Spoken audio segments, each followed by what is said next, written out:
Fight fans, welcome to the PBC Podcast, brought to you by Premier Boxing Champions with your host, Kenneth Bouhairie and Michael Rosenthal.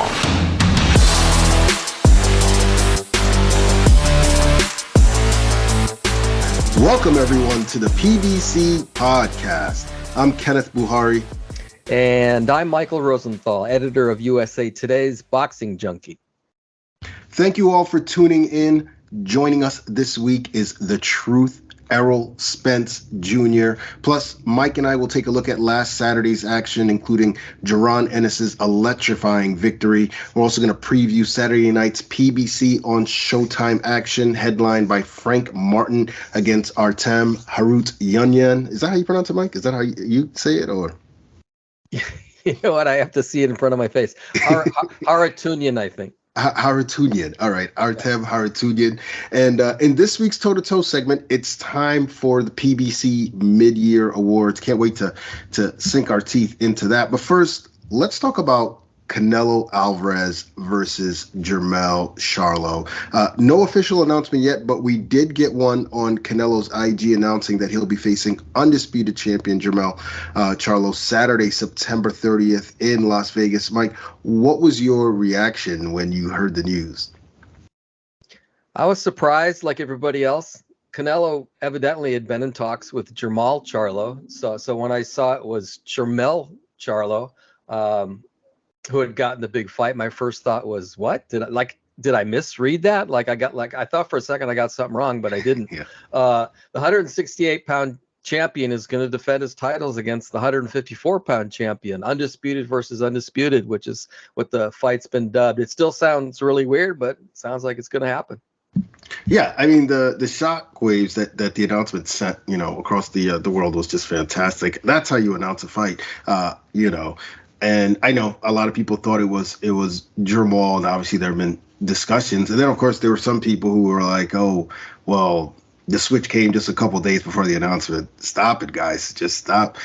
Salute to the suits who kept this one under wraps. I mean, the feedback has been tremendous. I took a look at Canelo's IG feed the other day, and that announcement post had nearly 900,000 likes. I mean, that's just insane. But let's talk about the fight itself. What do you think of the matchup?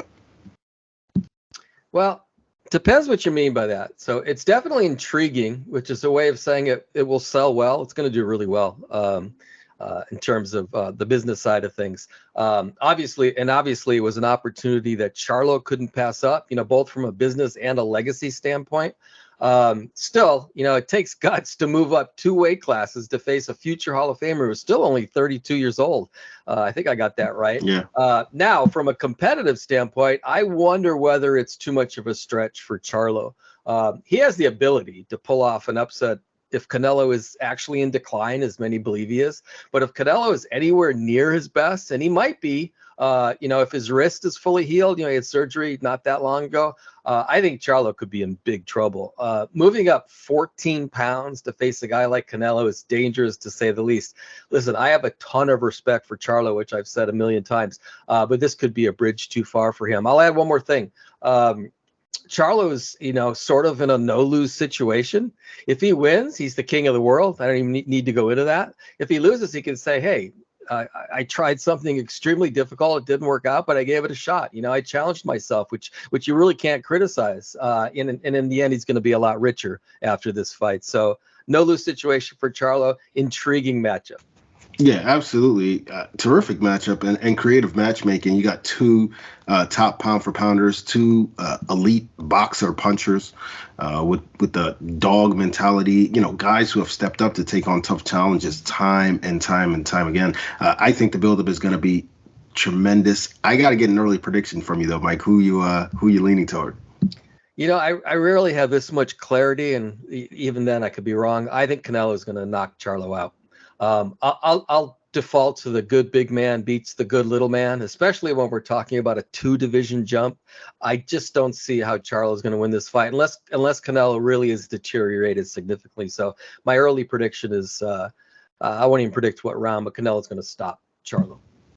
Yeah, I think it depends on how Jermell adjusts to fighting at a higher weight. Does it slow him down?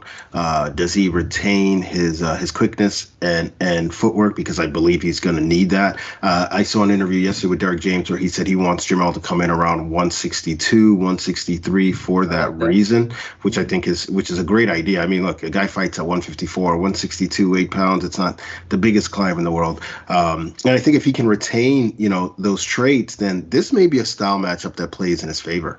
Jermell is a second half fighter. He sort of builds momentum as the fight goes along, and I can see him working the jab, moving and using angles during the first half of the fight, and then sitting down on his punches during the second half of the fight when Canelo tends to slow down. And if that happens, look out. That's all I'm saying. I'm not going to make a prediction just yet, at least for now. But it's intriguing. Oh, it's absolutely is. And I want to make something perfectly clear. Pound for pound, maybe this is a push right now. Obviously, Charlo is sort of on the ascent and Canelo's on the descent, but they're probably somewhere in the same area in pound for pound. So I have a lot of respect for both guys. I just think the size is, you said 14 pounds isn't that much. I think 14 pounds is a lot. But listen, it's been done in the past. Guys have moved up in weight and had success. So listen, there's so many intriguing or interesting things about this matchup. We're only touching on a few of them. So this is only going to get bigger as time goes on.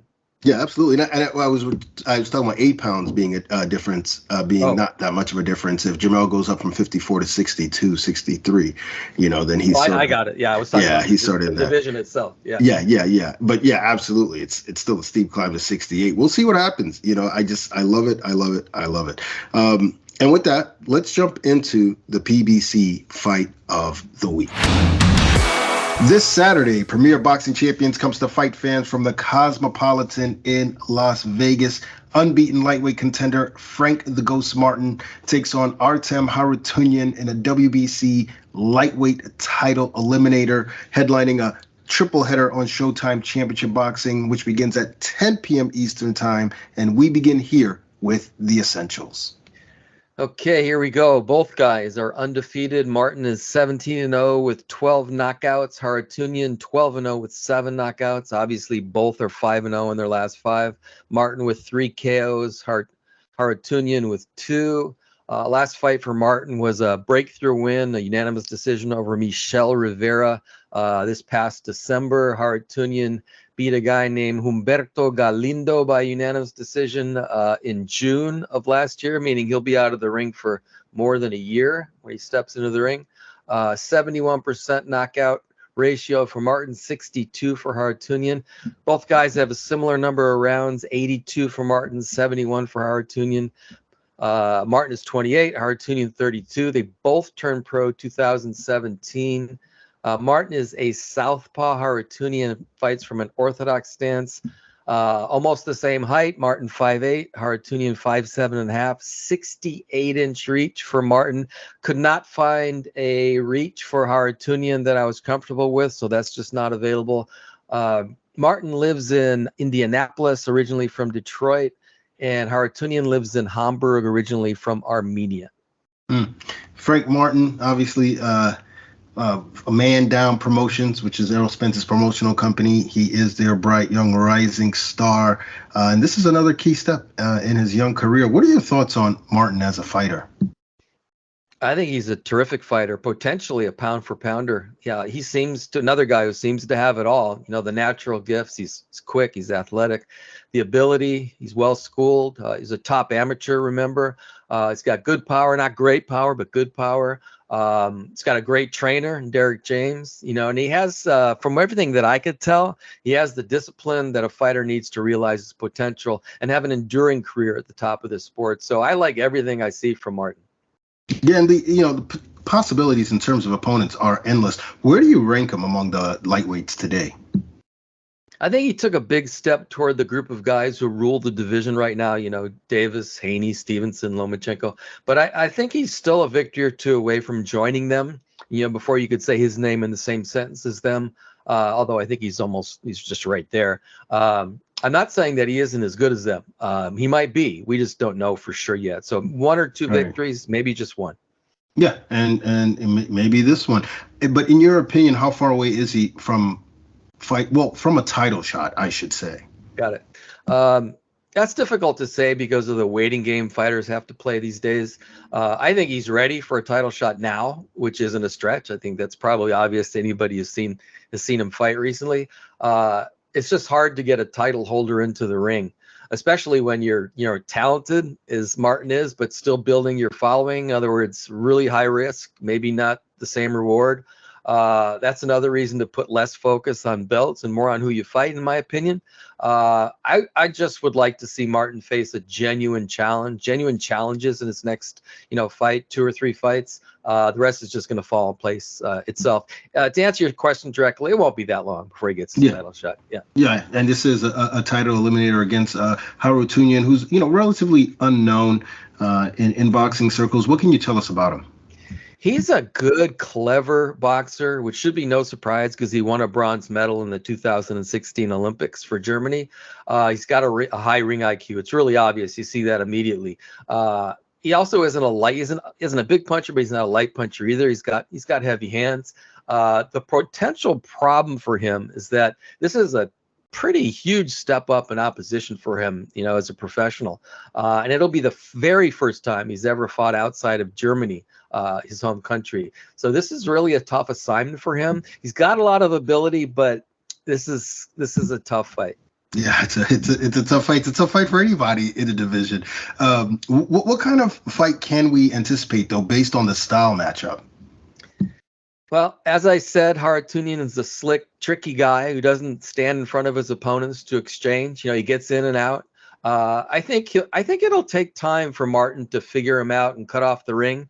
That will happen, though, I'm guessing. And as it does, I think Martin's going to land more and more hard shots that will take a toll on Harutyunyan. And who are you picking? Harutyunyan has the talent and experience to survive if that's what he chooses to do. It's difficult to take out a clever boxer who wants to hear the final bell. I don't think he's coming to survive, though. I think he's going to engage Martin, which means he's going to take punishment, and I don't see him lasting the whole fight.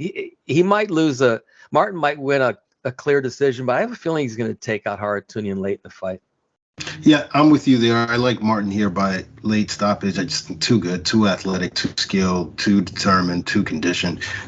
You name it. Frank Martin is a problem. Now in the co-feature, boxing legend Nonito Donaire is at it again. The Filipino Flash takes on Mexico's Alexandro Santiago for the vacant WBC Bantamweight World Championship. Mike, Donaire he's 40 years old, which is old in boxing, but in the lower divisions, that's like being 50. He's a guaranteed first ballot Hall of Famer. He's held multiple titles through 4 divisions.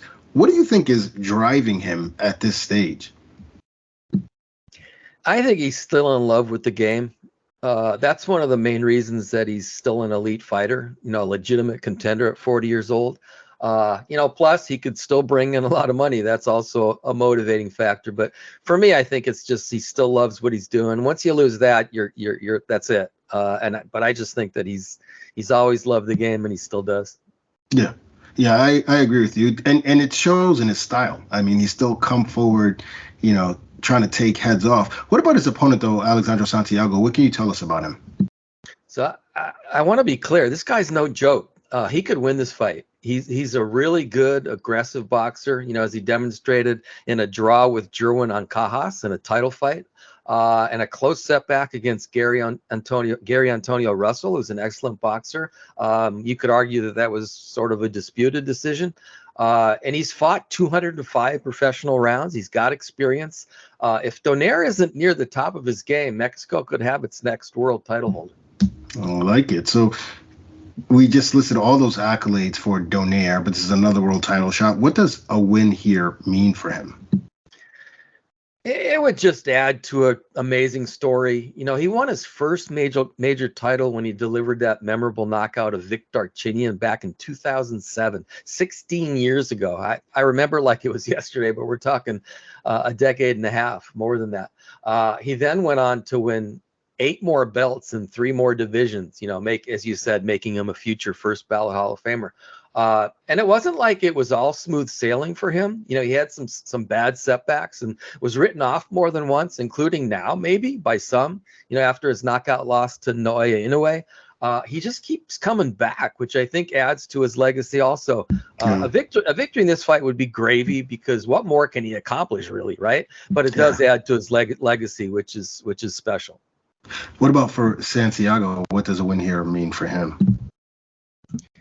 I would be an enormous breakthrough, his coming out, especially because, he came so close in 2 previous big fights.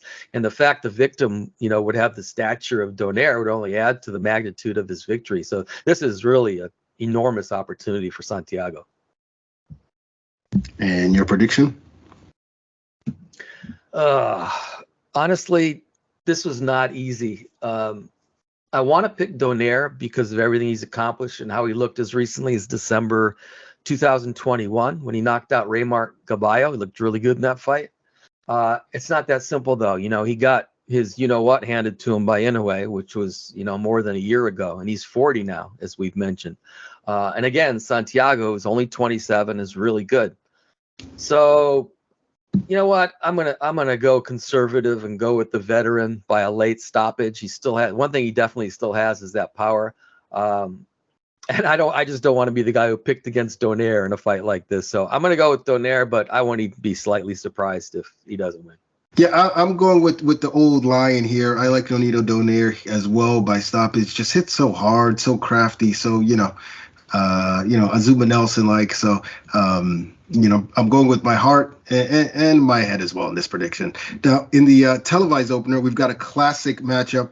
Rising Dominican 140-pound contender Elvis Rodriguez takes on former champ Victor Postol in a serious step up. Mike, what are your thoughts on Rodriguez so far? I'll tell you what I think of when I think of Rodriguez. He's been like this hot prospect for some time now. Hasn't been able to take that next step. The big slip up was a majority decision loss to Kenneth Sims in 2021. He bounced back to stop 2 guys, but then in my opinion, looked only so-so against Joseph Adorno in February. Although he did put Adorno down twice in that fight. And I wanted to note, Adorno just got dominated by Edwin De Los Santos this past weekend.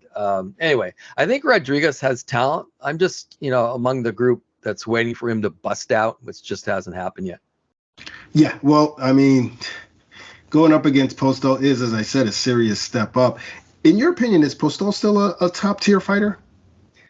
I really don't know. If I had to guess, I'd say probably not. He looked good in a close loss to Jose Ramirez, but that was almost 3 years ago. He then stepped away from the sport for about 1.5 years, I think, and then got knocked out by Gary Antoine Russell in February of last year.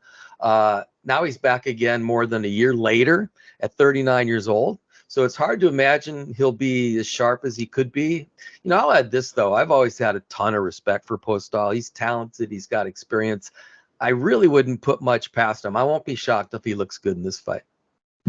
All right. Well, let's see. I think I don't know what to make of the Postol fight against Gary Antoine, whether it's just Russell's just that good or, Postol did give a good account of himself. But is this too big a step up for Rodriguez at this stage? I think it's probably a smart choice for an opponent, given what I just said about Postol. A well-known guy in the late stages of his career. If Rodriguez wins, and he should win, it'll be a nice win for him. If Postol has somehow regrouped and he's on point, though, then Rodriguez and his handlers could regret this decision. And that's a possibility. Again, Postol has the talent. He's got the experience. There's no question about that. Yeah. So who do you like in this one? I'm going to go with Rodriguez for the reasons I stated. I guess I think he'll rise to the occasion. He's got ability. He's a younger guy. But again, one more time, I won't be the slightest bit shocked if Postol scores an upset. Rodriguez hasn't really been convincing to me, and Postol's a capable guy, but I am going to go with Rodriguez by decision. Yeah, same here. I like Rodriguez by close decision as well. And with that, it's time to bring in our guest this week, one of the very best fighters in the world. And on Saturday, July 29th, he will be part of one of the most anticipated fights in decades as he faces Terence Bud Crawford in an epic battle for the undisputed Welterweight Championship live on Showtime Pay-Per-View. The Big Fish, Man Down, Strap Season, or simply The Truth. Errol Spence Jr. Errol, first things first, it's finally happening. What's your feeling like as fight night draws near? Is it like excitement? Is it like getting ready for the Super Bowl or the finals, or is it just another day in the office for you? I'm definitely anxious more than my other fights because it's just the magnitude of how important it is, and this is basically a legacy-defining fight. That could be talked about for years to come, for decades to come. So, super excited about it, but I'm acting like it's another day at the office and just being focused, training hard and making sure I eat whatever my nutritionist give me and just making sure I leave no stones unturned for this fight. So, I mean, you're probably not training any differently, but is the intensity different for this camp? Nah, the intensity is not different. It's just the focus is different as far as, outside of boxing, just, making sure I'm not sneaking any snacks or always going to my stretching coach and strength conditioning coach and making sure my recovery is on point this camp and just doing everything right and just leaving no stones unturned. So the intensity always been the same, but it's just, the focus is way better. Errol, at what age did you start dreaming about taking parts in fights like this? Probably, I would say around 16, just watching old fights I used to watch them. I used to watch Legendary Nights. It's come on HBO with talking about the Ray Leonard, Tommy Hearn saga, with Aaron Pryor, and talking about all the great fighters from back then, and just talking about their fights and the training camp to lead up to the press conference, and just watching it just made me want to be. I was like, man, I want to be in one of these historical fights where people just glamour over you and want to watch you fight, and everybody's anxious to see you fight because they know this fight is a fight where it's nothing but fireworks, and everybody just genuinely excited just to watch the fight. Very good. So you stuck with the idea of making this fight for several years, through thick and thin. Obviously, you really wanted this fight. Why? Because this is a legacy-defining fight. I wanted this fight because just how much exposure is getting now, and how people drawn to this fight, like how the reaction was when the fight got announced, and everybody wants to see this fight. So that's why I've been drawn to the fight. I just stayed the course for this fight and want this fight to happen because I remember watching them old fights and the old tapes and seeing it and telling myself that one day I'm gonna be in one of these super fights, and I feel like this is my super fight. Yes, it is. We talked about that already. We talked about legacy. This fight, I guess, more than any other fight, could define your entire career. Is there extra pressure involved with that, or is it extra motivation? Maybe a combination of both? Oh, no, not at all. I feel like this fight can't define my entire career at all, just because, who I've beaten and, what I've done. Like, I don't see how this fight can define me going to England and my first ever world title fight in somebody's hometown and beating them. So I don't think this fight would define anything, but it definitely, I think it'll be definitely a great fight.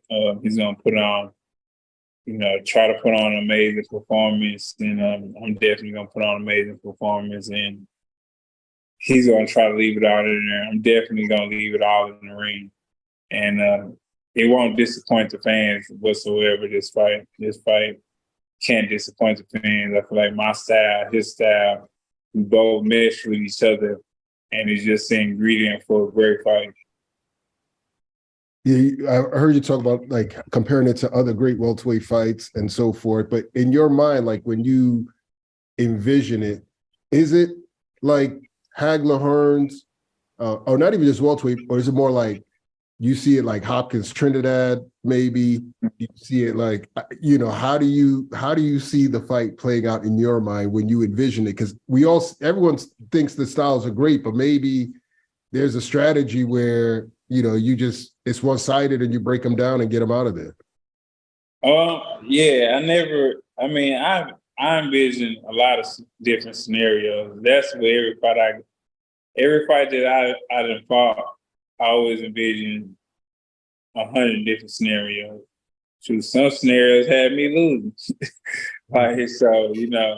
So every fight is a different scenario, and I just, some scenario got me hurt, coming back and winning. Some scenarios, I get beat up. It's just different scenarios that go through my head throughout training camp and stuff. But I just think it's gonna be an all-time great fight. I think it's gonna be one of the old school fights because we both have the old school mentality. So I think, I know I'm gonna put on a great performance, and I hope he's coming in to put on a great performance too.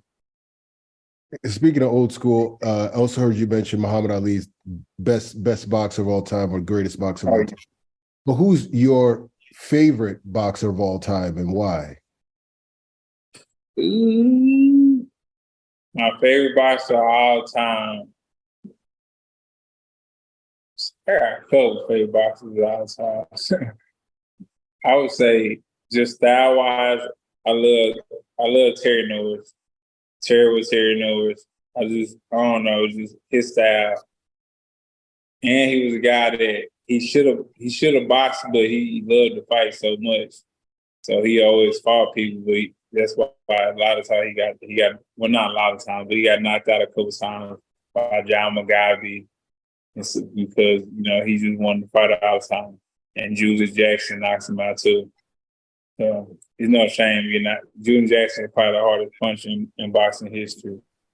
Next to Deontay Wilder. So, but him, Liz Lewis, that's somebody I always grew up watching. Liz Lewis because he's Jamaican, I'm Jamaican. And my dad always took me to the barbershop as a little kid to watch Liz Lewis. Mm. And then next one, it would be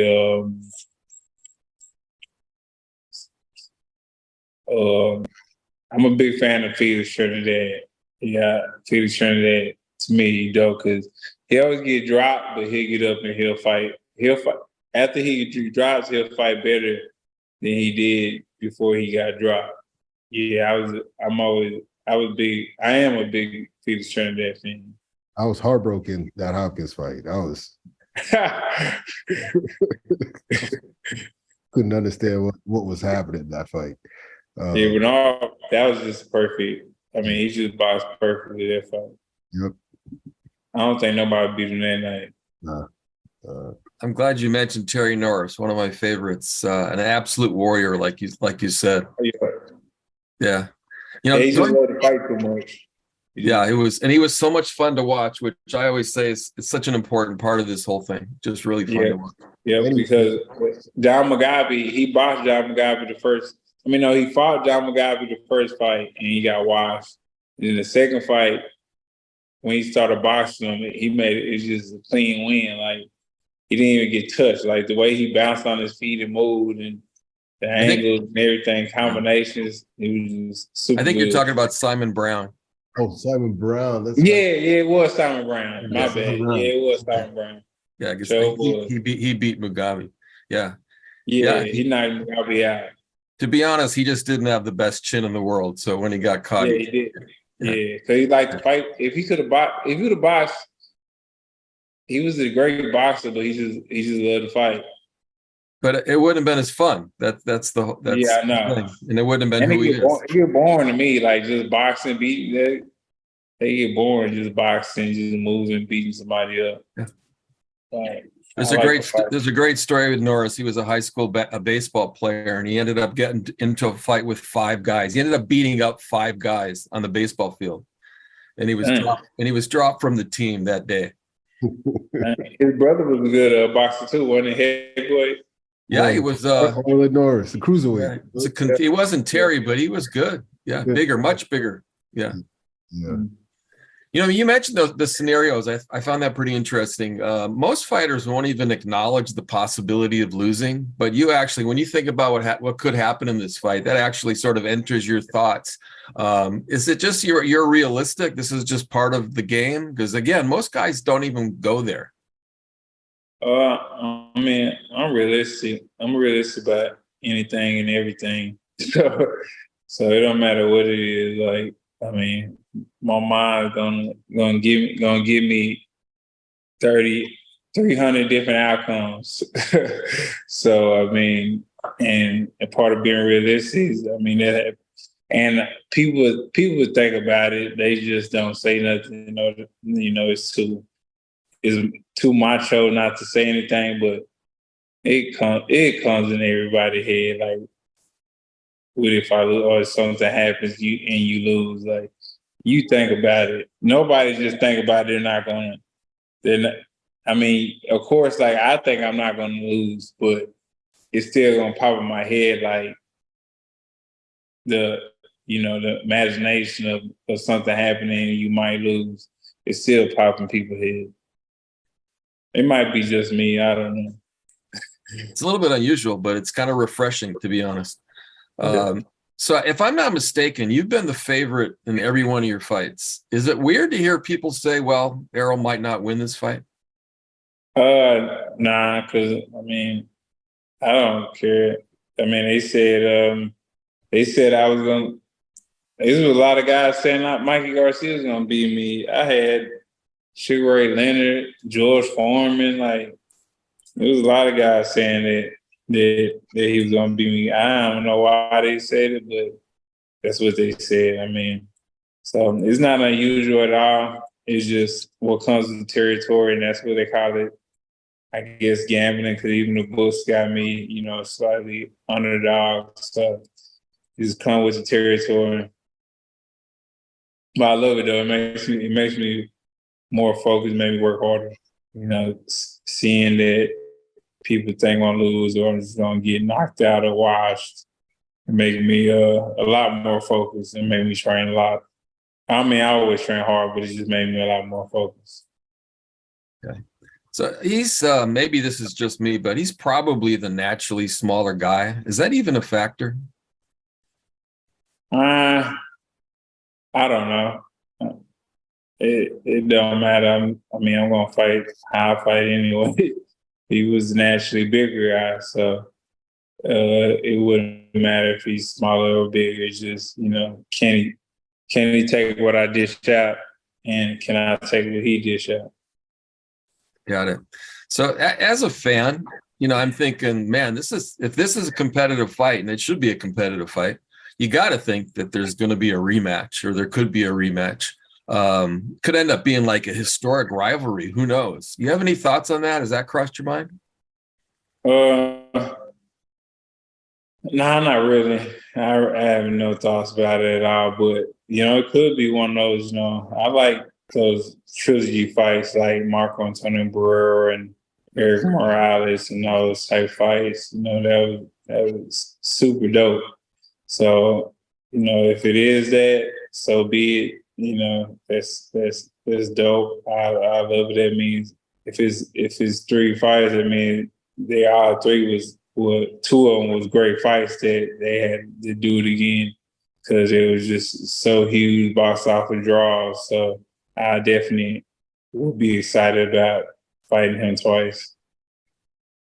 During the press tour, I think when you guys were going back and forth about resume, he said, well, I don't believe you've ever fought anyone that was a 2-division champion or a 2-time champion, but you fought Danny Garcia was a 2-division champion, obviously. Yeah. Mikey Garcia was a 4-division champion. Sean Porter was a 2-time champion. Do you think your experience will be a factor in this fight? A little bit, but not necessarily. I think my experience probably be a factor. The high level, just the big fights that I've been in, and the magnitude of the fights that I've been in, like Mikey Garcia.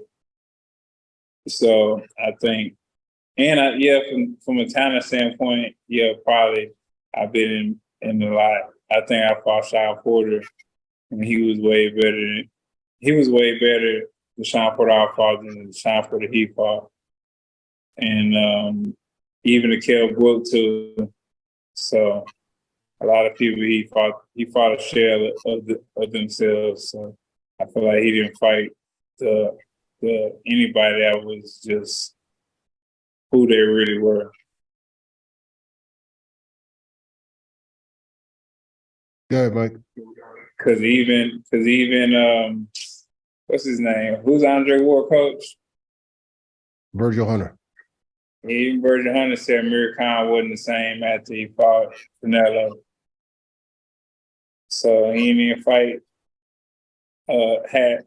He fought a shell in himself, Amir Khan too. Add to the list. So yeah, it's an interesting concept. Yeah, sometimes guys aren't the same after getting beat up like that. In recent days, I've seen your sparring sessions with Floyd brought up again and again. I want to ask you to rehash what happened, but I want to know, did you learn anything about yourself in those sessions? Yeah, definitely. I learned them just, I feel like I had good composure. Feel like I do well under pressure, because even like when you at Floyd, I'm like, when he's sparring, it's like 30 people around the ring, they hitting on the mats and acting crazy and just saying doghouse this, doghouse that. And that didn't scare me. It really got me more pumped up than anything. Like, it got me more motivated, because it was like, man, these people think like I'm not going, like I'm not one of them. So it really got me more pumped up. It really motivated me more than anything. So I didn't really learn too much about myself. I just learned a lot watching Floyd, because I've never been in a camp where somebody was training for a 12-round fight, and just watching how he trained and the stuff that he did. And even like when he sparred, like he always keep his eye on his opponent. He never loses his composure. He just always stay on point, and he just make sure he do everything the right way.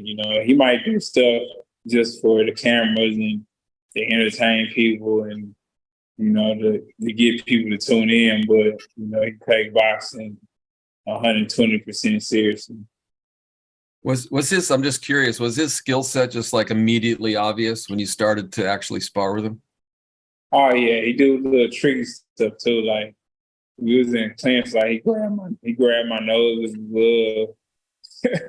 And he do little tricky stuff in the ring, but that comes from, he's been in the ring since he was a baby, and his uncle, professional, great boxer. His dad was a professional, very good boxer too. So he always been around great boxers, so he learned from them. Sure did. Also, can you just put this to rest, if you would? There's been chatter about you sparring Crawford years ago. Did that ever happen? Nah, I ain't never been in a boxing gym with Crawford. So, yeah. Nah, I don't know where people be getting stuff from. People make stuff up, right? Yeah. Last question for us, Errol. There may be Errol Spence books. There may be even a movie on the horizon because of your life, and it's been like a movie. What would you say is your favorite chapter of the Errol Spence story so far? Oh, let me see. Probably after the crash and after the eye surgery, because it just made me settle more down and just made me enjoy boxing. Made me not enjoy boxing, but enjoy the moments that I have in boxing. Like before, it was just like, I fight, I win, then, I'm just doing whatever, having fun, just living fast.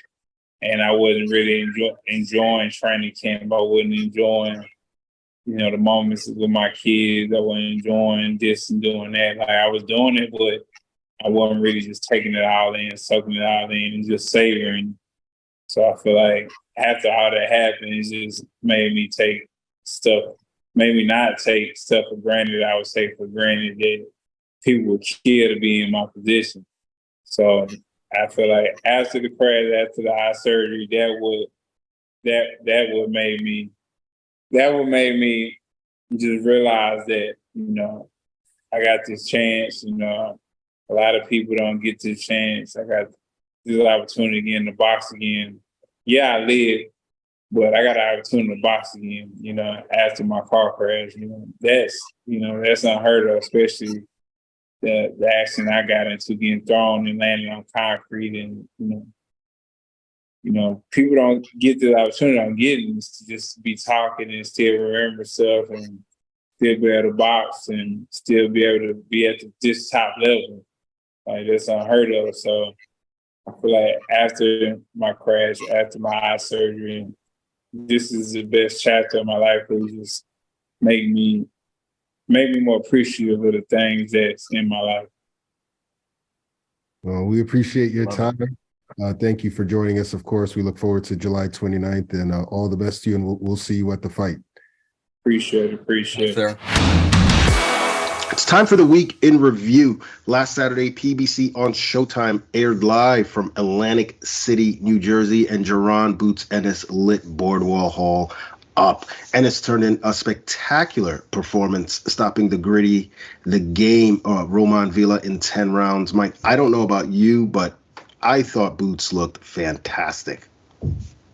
Yeah, it was a superb performance. I have to temper my praise to some degree because, Villa isn't one of the very, very top 147 pounders, but he's a capable, tough guy, as we saw. He was coming off back-to-back victories over previously unbeaten opponents, Janelson Rodriguez and Rashidi Ellis. This guy was no pushover, yet Ennis just methodically ate him alive, broke him down before finally stopping him in spectacular fashion. It was just breathtaking. If he can do this against the top guys, and I think he might be able to do that, we could be talking about a truly great fighter. Absolutely. Did he exceed your expectations, Ennis?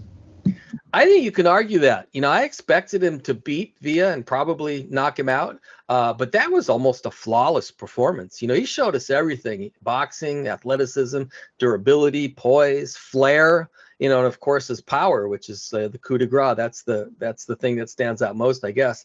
What didn't we see? If he has something to work on, it might be keeping his brawling instincts in check. And he made it clear that he's working on that, not standing in front of his opponents as he did at times on Saturday. So this is a scary thought, but I think this guy is getting better. Yeah, I think you're right. I mean, he definitely exceeded my expectations. I did expect a stoppage win, but he dazzled. That was a star-making performance. I had some questions about Boots. We hadn't really seen him tested in some of the things that you said, his intestinal fortitude, his chin, but he checked every box, and he did it against what I thought was a really good opponent in Villa. Speaking of which, what were your thoughts on the Argentinian? Venezuelan. Villa is a good fighter. That was obvious in his two previous fights, and even on Saturday to some degree. He never stopped trying. He never stopped coming. And as I said, he had a few good moments here and there. And his ability to absorb the punishment that he took was just absolutely crazy. He has to be as tough as anybody in the sport. He was just in the ring with the wrong guy. Watch, because he's going to have more success going forward. This guy's a good fighter. Well, where do you think he goes from here? What would you like to see him do? I wouldn't even take a step back if I were him. He'll need time to recover physically, of course. As we all saw, he took a pretty bad beating by the end. He took a lot of hard punches. But I don't think he's the kind of guy who's going to lose confidence. He knows what he was up against, just like all of us who saw it know. I just get right back into a tough fight if he can get one. Maybe a fringe contender so he could pick up where he left off after the Rashidi Ellis fight. Just don't fight Ennis again, and he'll probably be okay. Speaking of Ennis, who should he face next, given that Errol Spence and Terence Crawford are obviously occupied with each other? Well, first of all, he said he wants to fight one more time this year. I'm guessing that's probably sometime in December. And he called out basically all the top guys after the fight. Stanionis would be ideal, but I don't know how the timing would work unless Stanionis gets an opponent like really quickly after Virgil Ortiz pulled out of their fight, which was scheduled for this past Saturday. Then just go through the list. Keith Thurman, Yordenis Ugas, Cody Crowley, Mario Barrios, maybe Raja Butayev. Thurman would be a fantastic opponent for Ennis. I mean, if I had to choose, maybe that's the guy I would choose, but who knows? I have no idea whether that's feasible or not. Bottom line, I just hope he gets a big name opponent, for his next fight, because I just want to see if this train continues rolling. Yeah, exactly. If he turns in another performance like that, look out, boxing world. Now, in the co-feature, middleweight contender Marquise Taylor outclassed Yoelvis Gomez, dropped him early on his way to a 10-round unanimous decision. First, Mike, your thoughts on the fight? I found the fight interesting because it seemed to me that Gomez was the guy to watch, the hot, hard punching prospect from Cuba. Taylor was really an afterthought, at least in my mind. Then as the fight is unfolding, I'm thinking, wow, Taylor's slick, somewhat awkward guy, fighting with confidence, and Gomez has no idea what to do. That really never changed, and as you mentioned, he put Gomez down, even though the guy only has one knockout in his career. Taylor just outboxed him to get the biggest win of his career. And you could tell after what it meant to him. He got really emotional, which I thought was really cool. I like seeing that. So big win for Taylor. Yeah, and a disappointing loss for Gomez. Where does he go from here? Back to the drawing board. It's difficult for me to break down exactly what went wrong, other than to say he couldn't adjust to a style that befuddled him, which is what I think happened. The ability to do that can come with time and hard work. I think that's what Gomez's future is going to look like. I think he's got a lot of work to do. I think you're right. And we'll see what he does next. What about Taylor, though?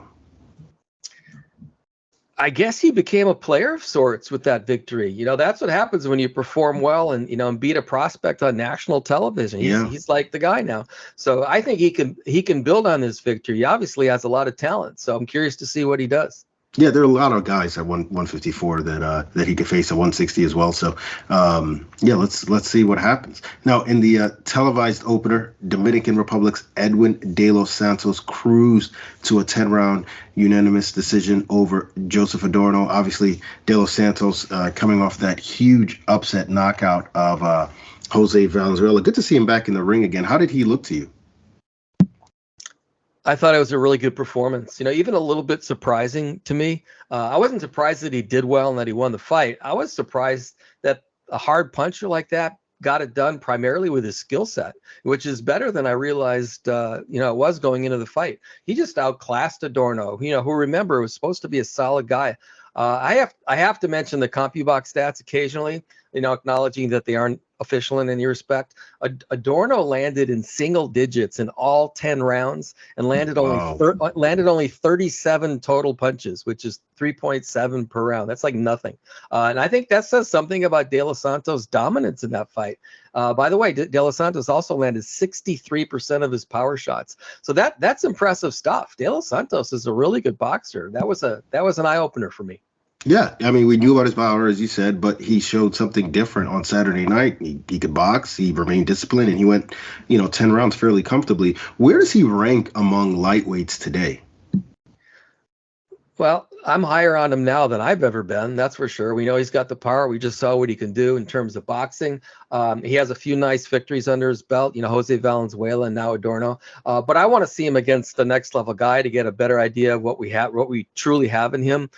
He's definitely moving in the right direction, but we need to see, one or two fights against the top guys. But yeah. I think he's heading in that direction. Who would you like to see him face next? Take out the top guys for now and then pit him against pretty much anybody. When I say top guys, I'm talking about like a group of 4 guys that we all know. One guy that came to mind was Michel Rivera, who's coming off the loss to Frank Martin. Jose Valenzuela, I thought of. Ray Vargas coming off a loss.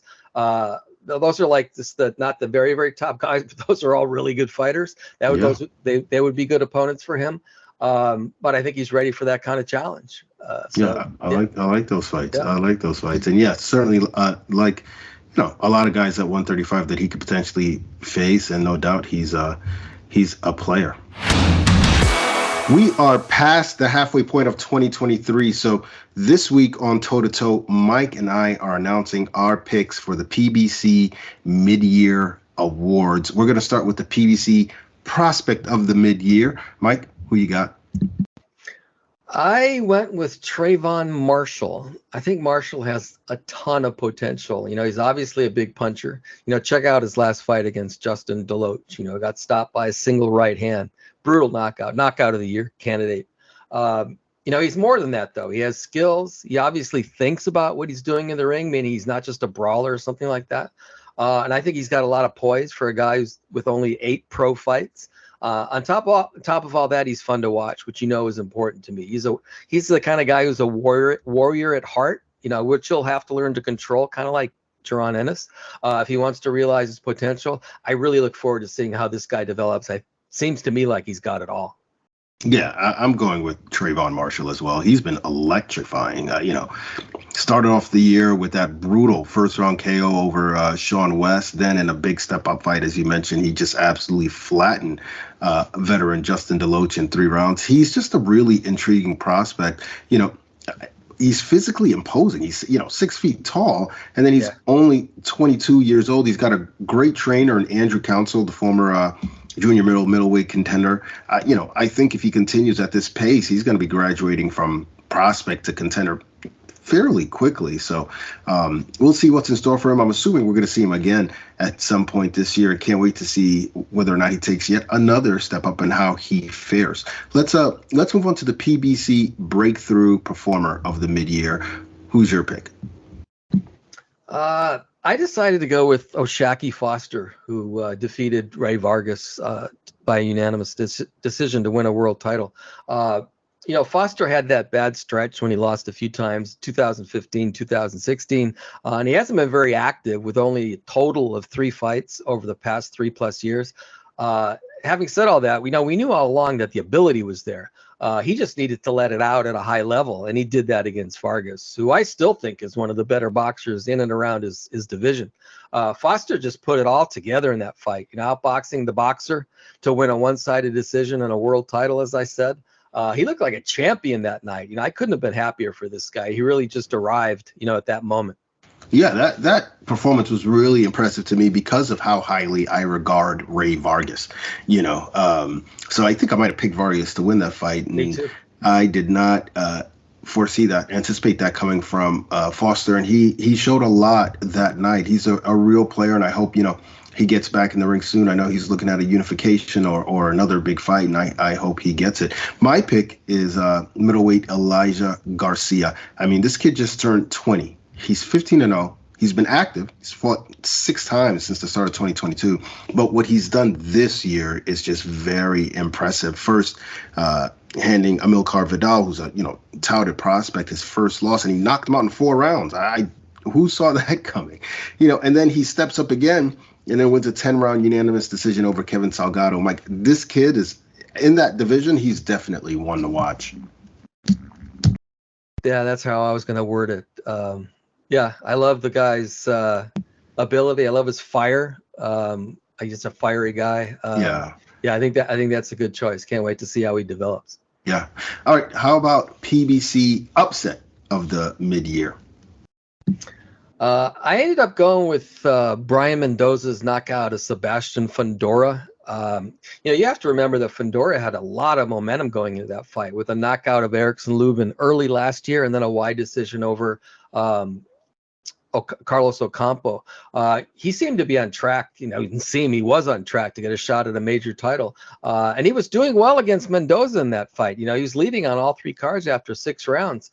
Mendoza was patient, though. He hung in there. He waited for his opportunity and then just pounced on it when it presented itself. He hurt Fundora with a vicious left hook that just buckled the big man's knees, followed with a right-left combination, and that was that. Knocked the guy out. Obviously a top knockout of the year candidate. Also big upset. Huge night for Mendoza. Yeah, and that was a great win, great upset, and a great knockout. I'm going to talk about that fight a little more later on in the show. So I'm going to go ahead and jump right into my pick for upset of the mid-year, and it's Sam Goodman over Rais Aleem. Now, I didn't know much about Goodman heading into this fight, but he didn't appear to have the kind of resume that compared to Aleem's, a guy who we've been dying to see against folks like Stephen Fulton, and then Goodman goes out there and he makes a name for himself. He outboxes him, he outslugs him, wins a close decision. A big setback for Aleem, and one that I think certainly shook up the 122-pound division. Yeah, I think you nailed it. We knew what we had in Aleem, who was a really good boxer. We just didn't know. At least I didn't know. Some people probably did. I didn't know how good or what Goodman had. And then as I'm watching the fight, at the beginning I'm thinking, okay, he's pretty good. But then he shifted into I remember he shifted into a different gear and just kind of took control of the fight. And I'm like, whoa, this guy's really got something here. And by the end, I'm like, this guy's a really good fighter. So very good call. Yeah, absolutely. Let's move on to PBC KO of the mid-year. Who's your pick? To me, this was, in spite of the Mendoza Fundora, this was like a no-brainer for me because this just really was breathtaking to me. Tim Tszew's first round knockout of Carlos Ocampo. Obviously, I could have gone with Tank stoppage of Ryan Garcia, but I thought Tszew's knockout of Ocampo was more sensational, more brutal. He hurt Ocampo with a straight right about 30 seconds into the fight. Then just like a shark smelling blood in the water. He followed with a barrage of hard, really accurate shots, and then finished the job with a vicious left hook. I remember thinking, damn, this is just absolutely savage stuff. And it all happened in only 1 minute and 17 seconds. All that happened in barely over a minute. That's just something that I won't soon forget. Brutal, brutal knockout. Yeah, I can't quibble over that pick over there at all, because that was indeed a brutal knockout. My pick is Brian Mendoza knocking out Sebastian Fundora in 7 rounds. Not only was this a huge shock, which obviously you picked for upset of the mid-year, but it was the manner in which he got the job done. Fundora was tattooing him, and it actually looked like Mendoza was getting discouraged, as the rounds went on. And then in the 7th round, as you mentioned, boom, that counter left hook froze Fundora long enough for Mendoza to load up on that killer right hand that dropped him. I don't know if we'll see a better knockout the rest of the year, but I can't argue with your Tszyu pick. I guess you can't go wrong either way, right? Yeah, you know what? You could definitely make an argument for Mendoza Fundora, especially because it completely instantaneously turned the fight around. Because it looked to me like that Fundora was on his way to winning pretty comfortably, right. And then all of a sudden, it just got flipped upside down. Which is actually an important, criterion for fight of the knockout of the year. So yeah, you couldn't go wrong either way. Yeah, Mendoza's just a really explosive guy. Speaking of explosive, what about PBC fight of the mid-year? So I went all kinds of different directions with this before I finally decided on David Benavidez' unanimous decision over Caleb Plant. This fight maybe wasn't like the typical fight of the year where you have just this nonstop back and forth brawling. To me, this was just a really high level of skill, first of all. Excuse me. And it was just fast. I was just on the edge of my seat because it was so fascinating to watch how the fight evolved. At the first half of the fight, Plant did what we thought he was going to do. He boxed, he used his athleticism, stick and move, and he gave Benavidez a lot of problems. Benavidez had problems cutting off the ring. I'm pretty sure that after the first half of the fight, Plant was leading on all 3 cards, and I remember thinking, man, he's like in a position now to really score a pretty significant upset. It wasn't, Benavidez wasn't that much of a favorite, but he was favored.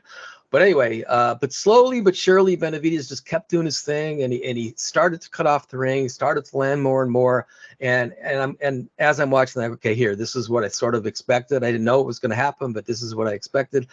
Started to break Plant down, and by the end, I think he had Plant on the ropes. So in the end, it was just a really interesting fight, the way it evolved. A really good performance by Benavidez, kind of like I expected. But it was a fight that lived up to the hype, which is like maybe the main reason that I chose it as the fight of the first half.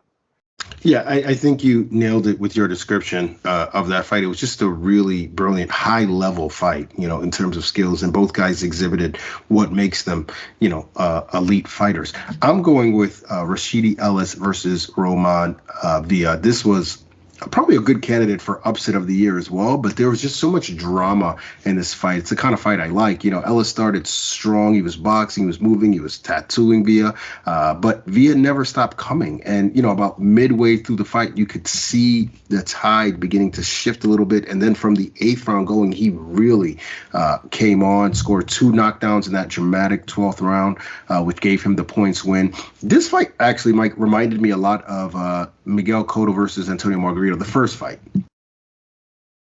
Yeah, you know what? You can make a really, really strong argument for that fight over the one that I chose. It's definitely more of a traditional fight of the year kind of fight.